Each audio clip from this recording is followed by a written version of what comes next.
नमस्कार दोस्तों, 4200 grade pay की राजस्थान की बड़ी पोस्ट की भर्ती यानी सेकंड ग्रेड की जो पोस्ट है वो आपके बीच में आ चुकी है। मैंने भी अभी तक जो है विज्ञप्ति को सही से नहीं पढ़ा है, लेकिन आपके साथ ही मैं भी पढ़ूंगा और पता करेंगे कि कितनी कितनी पोस्टें कौन कौन से आपके सब्जेक्ट में आ गई है और साथ ही किस प्रकार से आपको फॉर्म भरना है, फॉर्म भरते समय कौन सी सावधानी आपको रखनी है, सिलेबस इसमें क्या क्या दिया हुआ है और एक बड़ा लफड़ा जो कि थोड़े दिनों पहले आरपीएससी ने बताया था कि दोनों में अलग से 40% आपको लाने अनिवार्य नहीं होंगे, लेकिन यहाँ कुछ ना कुछ ट्विस्ट मुझे लगता है होगा, क्योंकि थोड़ा बहुत तो मैंने भी देखा है आपकी वैकेंसी को। तो पढ़ते हैं वैकेंसी को, आप लोग मेरे साथ बने रहना, हर एक चीज आपको मैं बताने वाला हूं। और हाँ, अगर आपको सेकंड ग्रेड की, फर्स्ट ग्रेड की किसी भी विषय से तैयारी करनी है तो आप हमारे इस YouTube चैनल को अभी फॉलो कर लीजिए दोस्तों, और वीडियो को लाइक भी कर लीजिए। चलिए बात करते हैं हम लोग वैकेंसी की। आपके सामने बड़े बड़े शब्दों में यहाँ राजस्थान लोक सेवा आयोग आरपीएससी अजमेर लिखा हुआ है और उसी की ये वैकेंसी है। क्रमांक आपके 22 और एग्जाम किसका है? सीनियर टीचर का, है ना, आरपीएससी की। ये विस्तृत वैकेंसी आज के दिन यानी 11/12/2024 को आ चुकी है। बात करें कुल पोस्ट की तो यहाँ पे जो कुल पोस्टें रहेगी वो 2129 पोस्टें रहेगी, लेकिन इन्होंने ये भी बताया है साथ में दोस्तों कि विभाग से प्राप्त विषयवार रिक्त पदों की जो सूची है उसमें कमी या वृद्धि की जा सकती है, यानी पद कम भी हो सकते हैं, हालांकि कम तो होंगे नहीं, वृद्धि हो सकती है। वृद्धि क्यों हो सकती है? क्योंकि अभी जो आपको पता है प्रमोशन की प्रक्रिया चल रही है, प्रक्रियाधीन है, और ये प्रक्रिया जैसे ही कंप्लीट हो जाती है तो हो सकता है सरकार का मूड थोड़ा सा आपके लिए सुचारू रूप से हो जाए। ठीक है, चलिए बात करते हैं हम लोग कौन से विषय में कितनी पोस्टें हैं। तो सबसे पहले मैं बात करूंगा ऊपर ही ऊपर हिंदी की, जो कि सबकी बिंदी लगाने वाली है, और हिंदी की पोस्टें आपके गैर अनुसूचित जाति की बात करता हूं, गैर अनुसूचित यानी नॉन टीएसपी रहेगी। तो 273 पोस्टें आपके हिंदी की आ चुकी है। हिंदी की तैयारी करने के लिए विशेष तौर पे आप हमारे इस YouTube चैनल को सब्सक्राइब कर सकते हो। साथ में अभी आपको नोट्स भी मिल रहे हैं हिंदी साहित्य इतिहास के, आपको पता ही होगा। इसके लिए आप हमारे YouTube चैनल में जितने भी वीडियोज है, किसी न किसी वीडियो में इसकी जानकारी आपको मिल जाएगी, उसकी लिंक मैं डिस्क्रिप्शन में दे दूंगा, वहां से आप नोट्स परचेज करना। बात करते हैं हम लोग अनुसूचित जाति की, तो यहाँ पे 15, मात्र 15 पोस्टें यहाँ पे इन्होंने दी है, यानी कुल मिला के जो पोस्टें हो गई है दोस्तों वो कितनी हो गई है? कुल मिला के पोस्टें 288 पोस्टें इन्होंने यहाँ पे हिंदी में दी है। चलिए उसके बाद बात करता हूं अंग्रेजी की। तो अंग्रेजी विषय की दोस्तों मैं बात करता हूं। अंग्रेजी विषय में जो है अच्छी खासी पोस्टें आई है, 242 पोस्टें, क्योंकि आपको पता है भाई अंग्रेजी का मार्क्स साहब कितना है? कम है। अरे अंग्रेजी बीएड करेड़ा और थारा हमारा साथी अंग्रेजी आओ कटा है भाई, और जिन अंग्रेजी आओ जी के तो मजा है। 242 अंग्रेजी के पोस्टें यहाँ पे आपके सामने आ गई है। 85 पोस्टें आपके किसकी है? अनुसूचित जाति की। तो यहाँ पे हम लोग बात करें तो 327 पोस्टें, यानी हिंदी से तो ज्यादा ही है, हिंदी से तो ज्यादा ही है ना। चलिए आगे बात करते हैं गणित की, और गणित में तो इस बार भरमार है, क्योंकि पिछली बार ही पोस्टें खाली रह गई थी। शायद पिछली बार 1700 के लगभग पोस्टें आई थी और 800-900 ने ज्वाइनिंग ली थी। तो यहाँ गणित ने हवा भी नहीं लगनी थी, तो ध्यान रखना, तैयारी अच्छे से करना गणित वालों।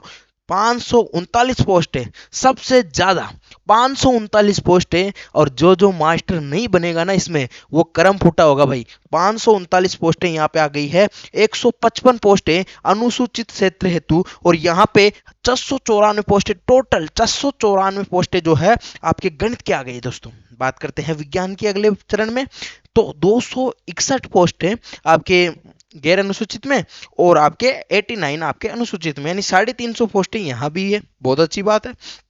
चलिए आगे बात करते हैं। सामाजिक ज्ञान की बहुत कम पोस्ट है ये दोस्तों, और ये उम्मीद तो मुझे सरकार से थी नहीं भाई, इतनी कम पोस्टें सामाजिक विज्ञान से इन्होंने दे दी। सबसे कम ही मेरे हिसाब से पंजाबी और उर्दू के तो हालांकि टीचर होते ही नहीं है, फिर भी 70 पोस्टें यहाँ पे दी है।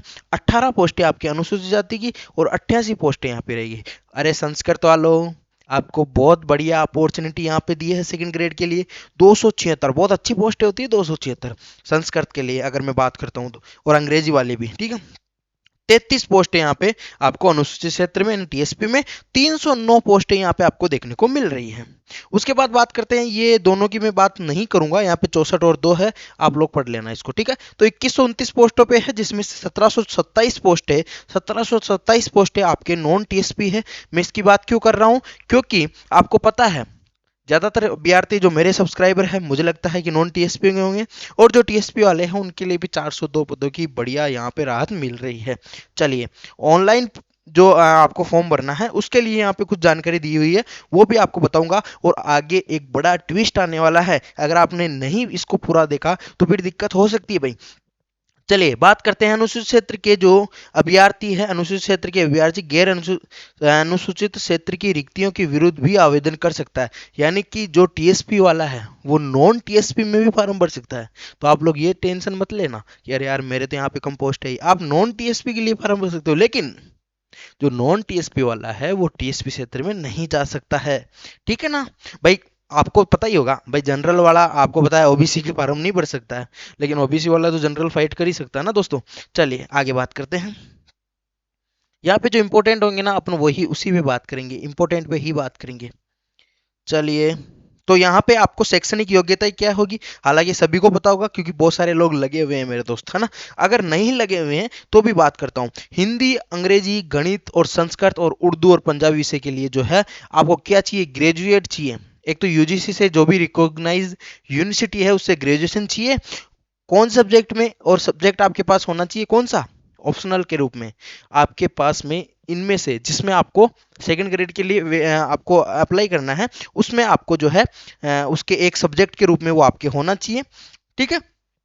बात करता हूं यहाँ पे विज्ञान विषय के लिए, आपको जो है ये सब जितने भी सब्जेक्ट यहाँ पे दी हुई है, विज्ञान विषय की बात करता हूँ तो यहाँ पे आपको जो है यूजीसी से आपके रिकॉग्नाइज यूनिवर्सिटी से जो है आपको क्या करना है, दो सब्जेक्ट में, इनमें से किसी दो सब्जेक्ट में होनी चाहिए। आप फिजिक्स में हो, केमिस्ट्री में हो, जूलॉजी हो, बॉटनी हो, माइक्रोबायोलॉजी हो, आपके बायोटेक्नोलॉजी हो, बायोकेमिस्ट्री हो, या फिर कोई भी आपके जो इससे संबंधित जो भी डिप्लोमा हो वो होना चाहिए। उसके साथ ही आपकी बीएड भी होनी चाहिए, यानी ये बात करूं बीएससी बीएड हो, एमए बीएड हो, सॉरी बीएससी बीएड हो और बीए बीएड हो, एमए बीएड नहीं चाहिए, एमए बीएड फर्स्ट ग्रेड के लिए, ठीक है।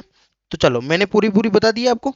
चलिए आगे बात करते हैं, यहां पे बात करूं ग्रेड पे की, तो ग्रेड पे आपके 4200 रहने वाला है, यानी कि अच्छी खासी सैलरी आपको यहाँ पे मिल जाएगी दोस्तों। उसके बाद बात करते हैं कुछ यहाँ पे जो आपको सरकारी जो भी आपको रिलैक्सेशन मिलता है एज वगैरह का, वो आपको यहाँ पे दिया हुआ है, तो ठीक है। उसके बाद आगे बात करते हैं,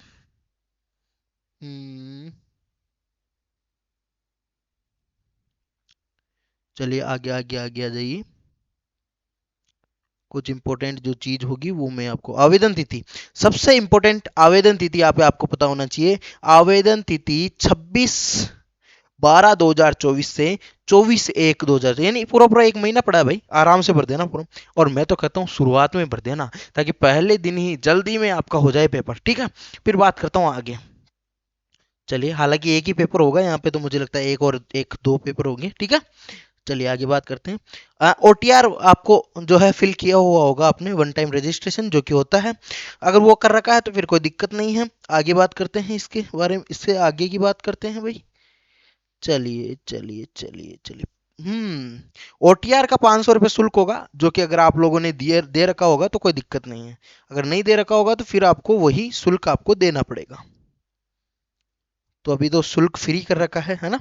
चलिए, तो यहाँ पे सिलेबस दे रखा है फर्स्ट पेपर का, फर्स्ट पेपर के सिलेबस को थोड़ा सा हम लोग देखने की कोशिश करेंगे।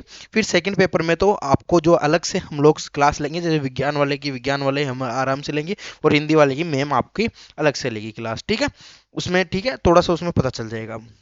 बात करता हूं यहाँ पे 200 मार्क्स का पहला पेपर होगा, जो कि 2 घंटे का होने वाला है। 100 क्वेश्चन आपके मल्टीपल चॉइस आएंगे, उसमें आपकी जियोग्राफिकल, हिस्ट्रिकल, कल्चरल और जनरल नॉलेज होनी चाहिए राजस्थान की, अगर आपके पास है तो आप काबिल हो, ठीक है। फिर बात करता हूँ करंट अफेयर आपको पढ़ना है राजस्थान का, उसके बाद में आपको जनरल नॉलेज पढ़नी है वर्ल्ड और इंडिया की, जनरल नॉलेज वर्ल्ड और इंडिया की पढ़नी है, जिसमें आपके इंटरनेशनल रिलेशनशिप भी आएगा, साथ में आपको जो ज्योग्राफी है वो भी इंडिया की और आपके कहाँ की आपको पता है, भारत की, दोनों ही पढ़नी है, ठीक है।